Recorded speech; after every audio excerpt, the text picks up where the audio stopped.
Welcome to the Answer is Yes podcast, where we interview some of the most interesting people that have said yes to opportunities in their life.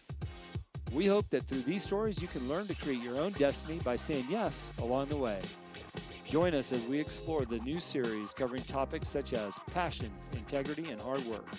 I'm your host, Jim Riley, and I hope you enjoy these interviews as much as I do. I believe that everyone has an important message worth hearing. Hello and welcome to Live Life Driven. This is the Answer is Yes podcast, and we are just really ramping up our efforts on the show. I think right now is more critical than ever for us to gain more knowledge, improve what we're doing, learn from others.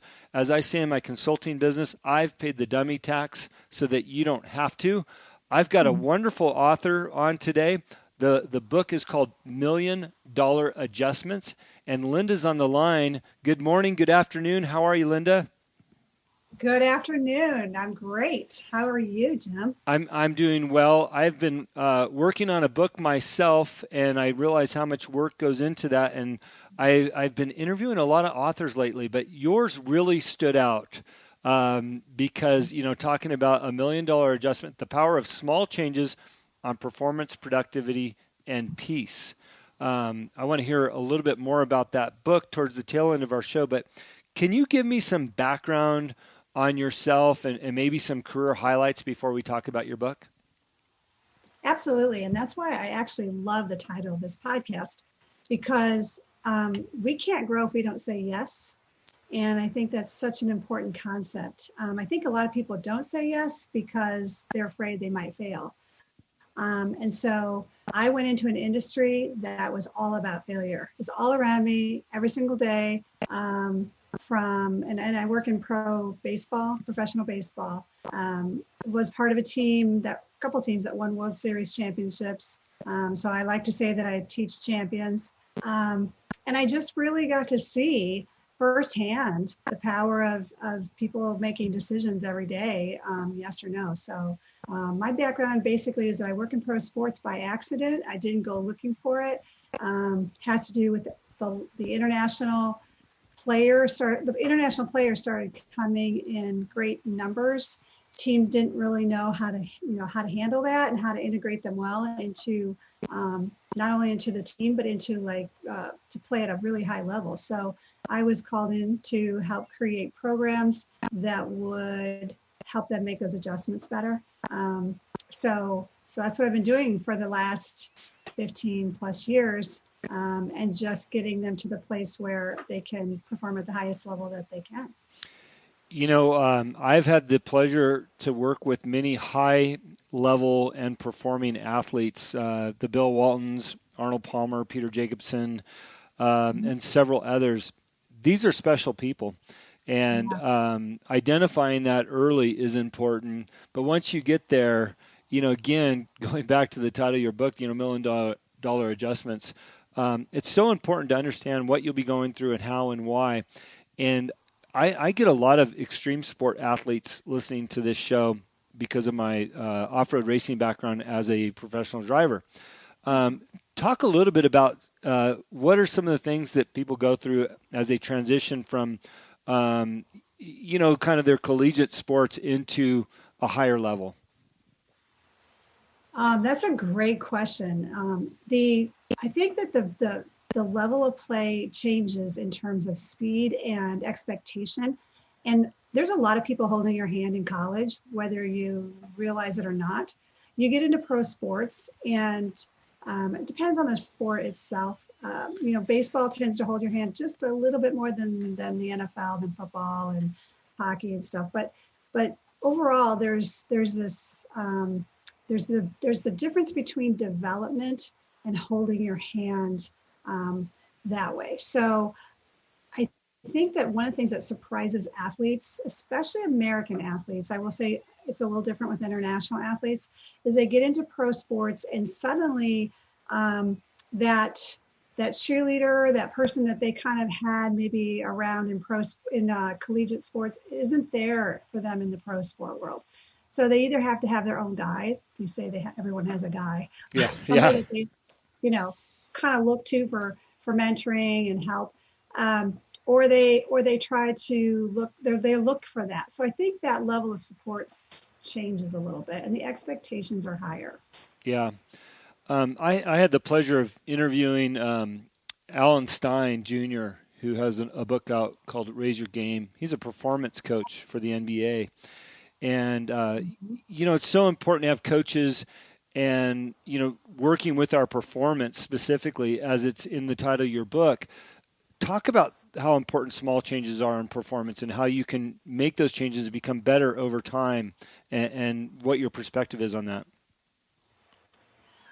Performance really is about how we are prepared with a skill set that we've mastered, and when we know how to execute it and how to execute it. So that's really what performance is. And for us, to get someone or anybody to get to a point where their skills are mastered and know when to execute, it comes from trial and error. It's a huge, that's what it's about, trial and error. Learning and development is not linear. Mm-hmm. So along the way, we are going to fail, and we're going to succeed, and we're going to fail, and we're going to succeed, and we're going to succeed and succeed. And then we might fail. I mean, it's just that weird process of ups and downs. And so throughout that whole entire time, we have to adjust what we're doing, what we're thinking, how we're prepared, all these different things. And some people do that better than others. Some people don't know how to do that at all. And when we started studying it, I said, we have to study this, because this is the key to guys really making it big and guys who don't. So we got to know what are the basic elements of adjustment. And I never saw that anywhere. I looked, I went looking, I couldn't find it. I didn't see it. So I'm like, we have to study this and figure it out, because it's not out there. Yeah. What we did. Now you have the 5 elements of adjustment. What are they? So the overview is that the first one is beliefs. Beliefs are kind of complicated, so I don't go into it really deep in my book, but beliefs is a big one. And if you don't believe you can do it, or you don't believe it's the right thing to do, it's the different types of beliefs that will impact your performance greatly. Mm-hmm. The second one is internal timing. We all work with our own internal timing. It's not chronological time, so I make that difference. It has to do with our central nervous system and how we view time. So usually if we see an adjustment, inability to adjust, or low adjustment skills, we start looking at the timing. That's one of the first and easiest things to work on. Strategic actions is the other one. We either tend to have an offensive or defensive mentality, and a lot of that has to do with our beliefs too. So how all that integrates is important, and we try to figure out, help an athlete or help a business owner, whoever it is, say, well, are you really working in the offensive or the defensive most of the time? Mm-hmm. And we can kind of uncover that. The third one is it's a nerdy way. It's information synthesis. That's a very nerdy way to say, how do we pick up on the clues around us, and how do we use that to advantage? And that's really important during gameplay, or when you have to actually perform those skills. Information synthesis is really important. And right now, unfortunately, we have a big deficit of that. Most people they look at information very shallow and very wide. So they just kind of get the very top level stuff, and they don't go narrow and deep. And sometimes you have to do that in order to be a great performer. And the last one is knowledge. What do you know, and what do you need to know? So those are the basic 5. Yeah, very, very important. I don't think people analyze how they can get to a conclusion often enough. Like you said, you went looking for these elements and you couldn't find them, so you built them. Mm-hmm. It's so important to look internally at what's important and what direction we're going and where we need to go with that. Absolutely. People, we get bits and pieces from different places, but I just kept hearing coaching staffs and front office execs and all these people saying, well, how does he make adjustments? Well, can he make adjustments? Does he make good adjustments? And I realized quickly that, hey, that's a key to success. Mm-hmm. So why aren't we studying, why hasn't this been studied years ago? Why don't we have novels about this? It was just surprising to me that if that's so important, there's virtually nothing out there that really breaks that word down. Yeah, what a great opportunity for you to put that together. One word I see on your book is peace, and what immediately comes to mind is that athletes eventually their careers come to an end. Whether they're collegiate athletes, college, high school, top of their game, maybe you're the star pitcher on the high school team and you don't make college, you don't make the cut, or you become that professional athlete and you know 1 or 2 years in the sport and you're done. What type of coaching do you offer, or how do you present a solution to those athletes that, when their careers come to an end? What do they do next? Where do they go now that they're not in the limelight anymore?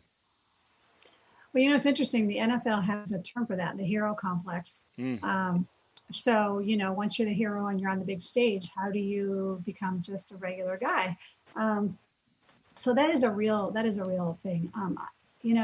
I don't think there's an easy answer for that. I think it's knowing that that's a huge adjustment. And again, if you learn how to make adjustments and you realize that that's part of the next adjustment in your career, you tend to, you'll be better prepared, and that will give you peace. Because honestly, life is really uncertain. Our careers are really uncertain. Change happens, people fail. These are the things we don't really like to think about or talk about. But if you know your adjustment pattern and you know how you're going to handle those situations, and you know that life is going to throw you a curveball, then you can have peace because you'll know how to handle that. You know how to cope with that. And I think that's really important, because if you get stuck in the trenches, that's definitely, that's going to impact your peace. You've got a quote on your Instagram that says, "Learn to adjust, not to quit," which is perfect for this discussion, because the adjustment is you're moving on from that sport and you get to apply those skills to something else. And if we learn it's transferable. It's transferable, right? Can you talk a little bit about that? Because I don't think enough people understand that. Absolutely. What we don't realize is that even in education, you're taught a basic set of skills, and then you transfer them into other things. If you learn how to write, you can transfer that into a variety of endeavors. If you learn how to, be able to read, you can transfer that. So a lot of our skills, adjustments is actually a skill set, and it's the foundational skill set before any other skills really should be laid, because once you know that, you can transfer it into anything. So it's not just sports. This book isn't just for athletes, even though it's very relative, but it's not. It's for anyone who has to be able to adjust to changing times, which we are in right now, and changing situations. It's, how do we handle this? Are we on the offensive or are we on the defensive? Right now, I see a lot of people on the defensive, and we are waiting for someone else to make a move. That's a defensive mindset. Offense is that you go and you take the ball and you make a move. So I think right now we need to understand that that's part of adjustment, is our mentality of strategic actions, and our beliefs and whether or not we think we're going to succeed in those. Yeah. I love the point that you're making about being on the offense versus the defense. I've spent my career, I spent 12 years racing for Ford Motor Company, off-road racing in the Baja 1000 and several other races around the country. And when you're out in the middle of the desert, it's just you and your co-driver. And if you can't fix, repair, or get yourself back on the road, you're dead in the water, and maybe you might have to wait a couple days for somebody to come and get you.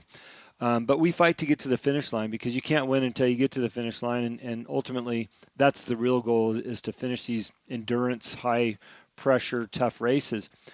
I approach everything I do like that race, and I always consider myself on the offense going after things. And the last 3 years of COVID has been a great test period for myself. And I'm just kind of reaffirming what you said about now's the time to be on the offense and make things happen. I think that there's a world of opportunities out there if you're willing to play offense right now. Are you seeing the same? That there's a world of opportunities.